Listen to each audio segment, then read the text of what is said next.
Greetings friends and welcome to another classic WoW Hunter video. I'm your host Zera, and today we're going to be talking about the Field Duty Papers quest that's going to be available after the opening of the AQ gates and the end of the war effort, and also obtaining Earthstrike, what to expect, how long is it going to take, and what route you should choose for yourself. Now, let's just go ahead and dive right on in, and I just want to show everybody right real quick. There's couple things to note. A lot of people have been curious and confused, and I just want to nail down a couple of hard truths real quick. The first thing to note is that these quests are not available until after the war effort is over and the gong has been rung and the 10-hour opening event that transpires upon the initial ringing of the gong. Once all of that has concluded, then Windcaller Khaldon will arrive in Cenarian Hold. Field Duty will be available, and then you will be able to begin this process of knocking out combat badges, tactical badges, logistics badges, and your mark of Cenarius, so that you can get your hands on Earthstrike or what other items you wish to obtain from the variety of quests that are given there. But there's something else that I want to note. The second thing to note is right here. Having to prepare the papers was added to this quest because it added a cooldown. Prior to that, it was possible for someone fleet of foot to run the field duty twice, having killed the monsters only once. Now, we tested this in the PTR. This is an actual truth. It's an actual fact. If you're quick enough to go from Windcaller Khaldon to your respective Horde or Alliance camps, triggering the event, killing the elite, all of this stuff is all well and good. From the time that the elite is killed, if you're fast enough to sign your papers, which I suggest you do before you start the event, sign the papers in your inventory, then you get the quest from your respective leader after the elite is killed, run your butt back to Cenarian Hold, talk to Windcaller Khaldon, get your dossier, but without even opening that, immediately talk to him again, get field duty, sign it, and immediately race back to the quest giver at your camp, and then turn in the signed field duty papers and get a second set of field duty paper quests. And then that way you can get back to Windcaller Khaldon. That way, basically, you're getting 2 sets of completed field duty papers with only killing the elite once. This is very possible. We tested this on PTR. It's an actual thing. Unfortunately, during the move, I've lost my footage, and apparently Twitch.tv decided to remove my previous broadcast. Maybe there was some kind of a timestamp on it, or, you know, they automatically get rid of it for some reason. It's frustrating. I was supposed to have footage showing you this, but I don't have it, unfortunately. So you're just going to have to take my word for it. But here it is in black and white on WoW Wiki. It was a thing back then, and it is going to continue being a thing in Classic. So make sure you have your carrot on a stick, your mithril spurs, and your riding skill gloves available, ready to roll, because you're going to need every ounce of speed improvement you can get on your mount. Race and get that done. Now, it's just going to cut down on a whole lot of legwork if you're able to get 2 sets of field duty papers completed with a single elite kill. It's going to save you a lot of time and effort. Now, Windcaller Khaldon, as I mentioned, will only be available after the AQ gates on your server have opened. But there's more to it than that. It's after the initial 10-hour opening event has concluded, then he'll show up. Now, the field duty quest. This is the quest he's going to give you. He's going to give you unsigned field duty papers. It's simply going to go into your inventory, you right-click it, you sign it, and then you take it to your respective leader in the Alliance or Horde camp.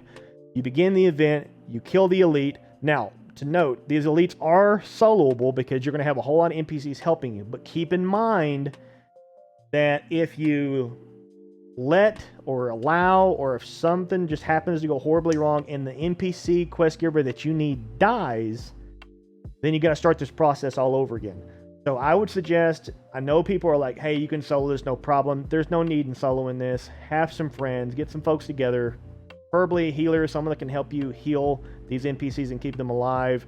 Because if you have a healer keeping them alive and you have 1 DPS, this thing will be a snooze. So 2, 3, 4, 5-man party, knock this out. Again, try to attempt getting 2 sets of completed field duty papers in with a single elite kill, and then move forward.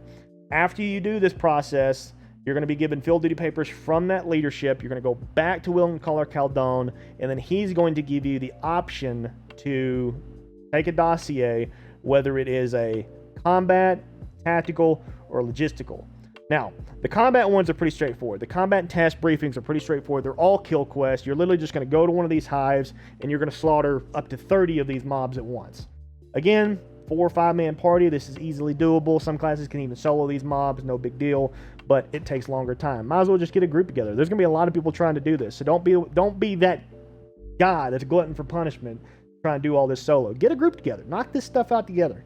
Obviously, you don't want to be in a raid group because you won't get quest rewards from it, but be in a party, knock this out. Scrying metals. This is an example of the logistical. Now, in my personal, humble, but accurate opinion, I believe logistics is where everybody should start, period. Do not be that guy that goes out and just bangs your head against a wall to knock out combat and tactical and then leave logistics for last, because you are so not going to enjoy what happens at that point, because all of the logistical task briefings are going to require you to gather mats, whether enchanting, leatherworking, skinning, tailoring, enchanting, whatever. It's going to require you to do something somewhere at some point, dealing with the auction house, dealing with people of certain professions, and you're going to have to trade, barter, buy, whatever you got to do to get these items. And I know that there's been a lot of great effort put in by people creating these checklists and these spreadsheets showing exactly what you need for what quest. That's all well and good, but if I'm not mistaken, and please correct me if I'm wrong in the comment section, but I do not think that it's not going to be a situation where you're going to do one of these quests and then another one of this quest, another one of this quest. As far as I know, the task briefing you get is completely random. And that means that you could end up doing scrying metals 20 times. But don't be that guy that goes out and just hoards everything for yourself, because you may end up screwing yourself out of more coin than you need.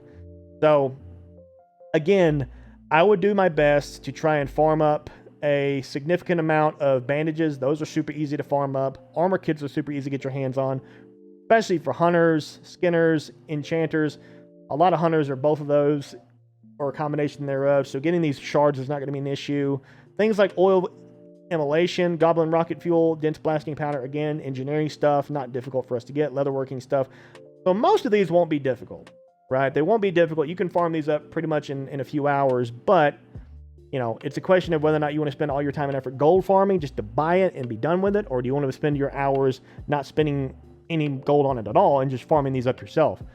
I would wait, find out what quests you have, stock up on nothing but logistics. This is my plan from the beginning. I am literally going to do field duty all day. I'm going to empty out my quest log, and I'm going to take my rear end. I'm going to go do field duty again and again and again and again and again, and I'm going to get as many logistics quests as I can possibly stock up on, because this right here is where you're spending all your time and all your effort, all your money, everything.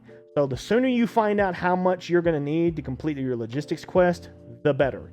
Now, there is something to note here. Every single logistics quest that you do is going to give you a follow-up logistics assignment, apparently, basically allowing you to not have to go back and redo field duty.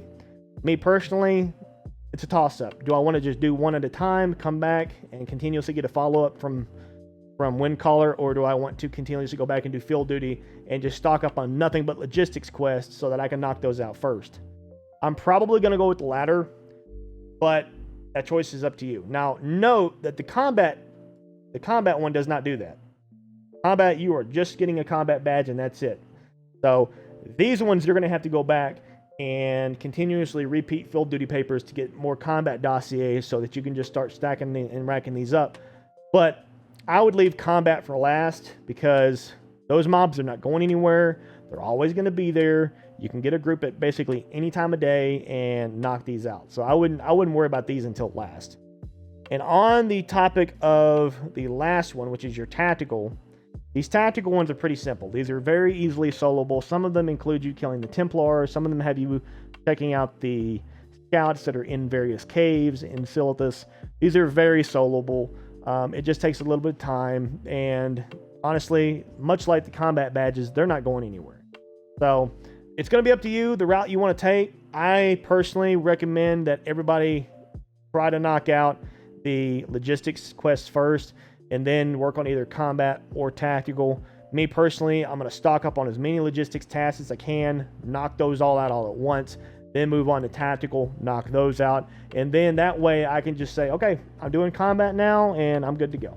So that's how I'm doing it. But it's going to be up to you, the individual. Remember that the logistics and tactical quests are going to give you the option for follow-up assignments, and these are pretty awesome. I'm not entirely sure how accurate this is, but you know, that's the follow-up. There we go. So follow-up tactical, follow-up logistics. I don't know how accurate this is. I want to trust it, but Classic Wildhood has been wrong in the past before. So if this is actually legit, then this will more or less take care of itself. You stock up on 7, 8, 9 logistics quests, 7, 8, 9 tactical quests, and then once you complete those 7 of 8, you're going to turn right back around and get 7 or 8 more. So at the end of the day, this is what we're going for. Champions Battle Gear, Earthstrike, Wrath of Cenarius, Fist of Cenarius. This is all fantastic gear, something that everybody's probably going to want to get their hands on, a combination thereof. Now, how much rep am I going to need to do this? Obviously, to turn this quest in, you need to be exalted. However, this quest is completable, and while you're doing this quest, you're turning in combat badges, logistics badges, tactical badges, and the Mark of Cenarius, which we hadn't even talked about just yet. We'll get to that in a minute.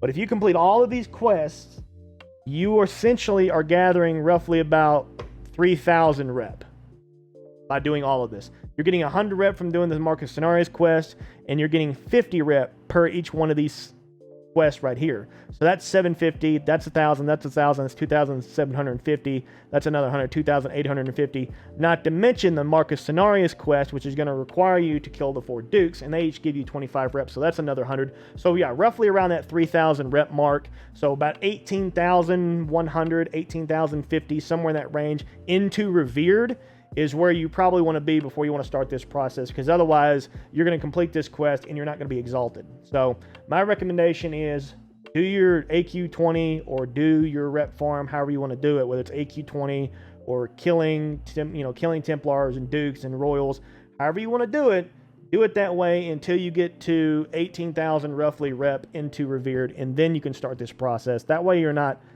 just killing yourself on doing this, because this is going to be a grind. No matter what you do, it's either going to be a rep grind or it's going to be a, tedious quest grind. So it's definitely worth it, though. Just pick your poison wisely and try not to waste as much time as you can. Now, about the 4 Dukes, this is going to be a Tactical Task Priest number 5. Now, supposedly, this was super rare back in the day. Super rare.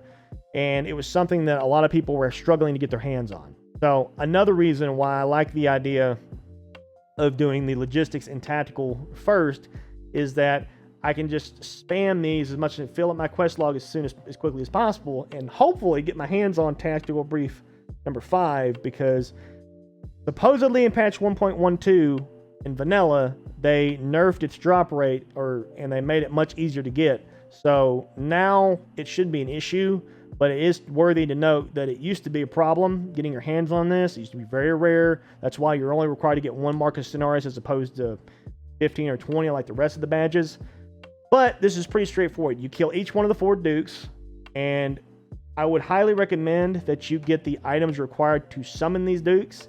I can't remember exactly what they're called, but there are items that you can get from the quest giver in the cave to the southeast, and basically what it's going to allow you to do is summon a particular Duke at your beck and call, basically.